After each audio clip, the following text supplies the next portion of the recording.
Қыз өссе елдің көркі. Отбасы тәрбиесі қоғамдық тәрбиенің басты бөлігі.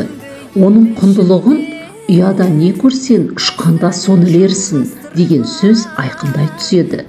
Әрбір ата-ана өзінің баласын білімді, мәдениетті, салт дәстүрге жақын етіп тәрбиелеуге ұмтылады. Қазақтың ұлттық тағамдарының кейбіреуі арнайы уақыттарда таратылады. Арнайы қонаққа арналғандары да бар. Осыған байланысты қазақтың әрбір ас ішуі үлкен тәрбиеге, сыйластыққа негізделген. Қазақ халқы сүт тағамдарын 4 түлік малдың сүтінен жасаған. Сүттен қазақтар әртүрлі тағамдар дайындаған.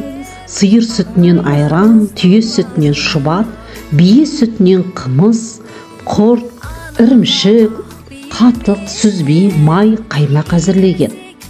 Құрт мал сүтінен дайындалған ұзақ уақыт сақтауға арналған тағам.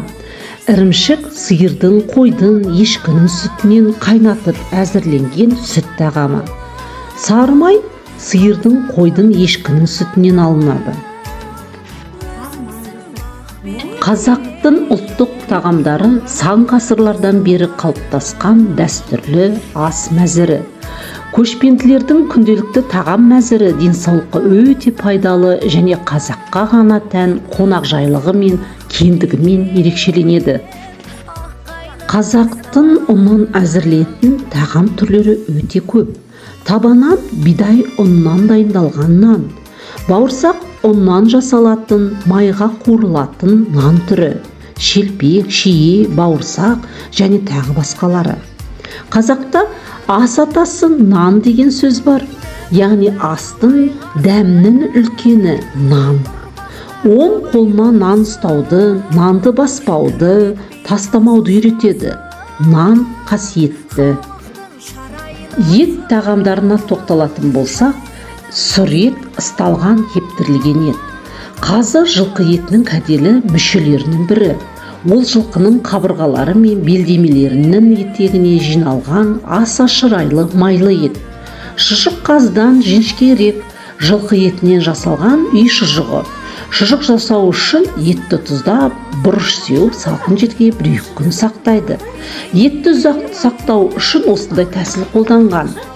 Ертеректе бала кезімде ата-әжелерімізден естіп, құлағымызға құйылып қалған әңгімелердің бірі ұзын сарыға қатысты болатын. Ұзын сары көктемнен кейінгі ұзара бастаған уақыты. 3 ай бойғы қыстың суық ызғары кетіп, жер дүние жаңғарады. Бұрынғы апаларымыз ұзын сарыға деп қыс бойы сүрлеген соғымның етін сақтап қойған.